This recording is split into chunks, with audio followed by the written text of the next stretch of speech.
High viewers, వెనకాల attach చేశాను కదా, రాసు బ్రహ్మానంద రెడ్డి స్టేడియం ఇది.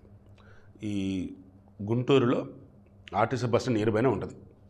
మ్యాక్సిమం తెనాలి వెళ్ళే బస్సులు, పొన్నూరు వెళ్ళే బస్సులు మరలే స్టేడియం దగ్గర ఆగి మళ్ళీ టికెట్లు ఇవ్వటం, ఎక్కించుకోవటం ఇలా చేస్తూ ఉంటారు. స్టేడియం అంటారు. అందులో డైలీ వాకింగ్కి వెళ్తూ ఉంటారు. అండ్ ఇప్పుడు సభలు సమావేశాలు ఏదైనా ఈవెంట్స్ ఉన్నా, స్పోర్ట్స్ ఈవెంట్స్ అక్కడ పెడుతూ ఉంటారు.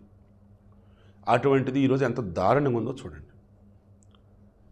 గుంటూరు అన్నప్పుడు మా ఫ్రెండ్స్ వైజాగ్లో జాయిన్ అయిన కొత్తలో ఏయూ క్యాంపస్లో, ఏ శివ మీకు గుంటూరులో గుంటలు ఎక్కువ అంట కదరా అన్నారు.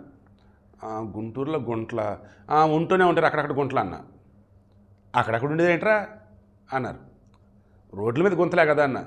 పిచ్చోడా గుంటలంటే అది కాదు, అమ్మాయిలరా బాబు అన్నారు. మాకు అంత ఐడియా లేదమ్మా, ఎక్కువ హైదరాబాద్లో ఉన్నాంలే అని చెప్పాను.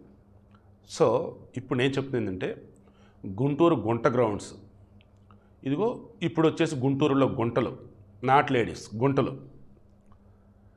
మొన్న వైసీపీ గవర్నమెంట్ ఉన్నప్పుడు గుంటూరులో ఎంత అధ్వానంగా రోడ్లు ఉన్నాయో మనం వీడియోలు కూడా ఇచ్చున్నాం. ఇప్పుడు ఏకంగా స్టేడియం, ఇప్పుడు ఇది కూటమి గవర్నమెంట్ కదా. సో ఏకంగా ఆ వెనకాల వీడియోస్లో మీరు అబ్జర్వ్ చేస్తే ఆ స్టేడియం అంతా కూడా చిన్నప్పటి చెరువులాగా అయిపోయి, ఎటు నుంచి వచ్చే తెలియదు, ఆ చేపలు కూడా వచ్చేసాయంట, చేపలు కూడా ఉన్నాయంట.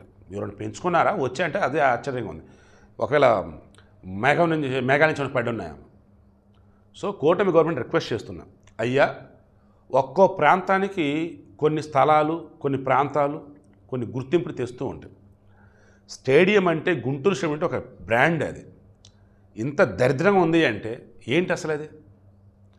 కోవెలమూడి రవీంద్ర బంకు నాని అంటారా అండి. సార్ నాని గారు, దయచేసి స్టేడియంని ఆధునీకరించకపోయినా ముందు రిపేర్లు అయితే చేయండి. నీరు నిలవకుండా ఉండేలా చూడండి. అంత నీరు నిలిచేలాగా ఉంది అంటే, వర్షం నీరు బయటకు పోకుండా ఎందుకు ఉంది అంటే ఒకసారి క్రాస్ చెక్ చేయండి. సో గుంటూరు మేయర్ గారు, లోకల్ ఎమ్మెల్యే గారు, జిల్లా ఇన్ఛార్జ్ మంత్రులు అంతా కూడా చూసి ఆ స్టేడియం అయితే ముందు బాగు చేయండి.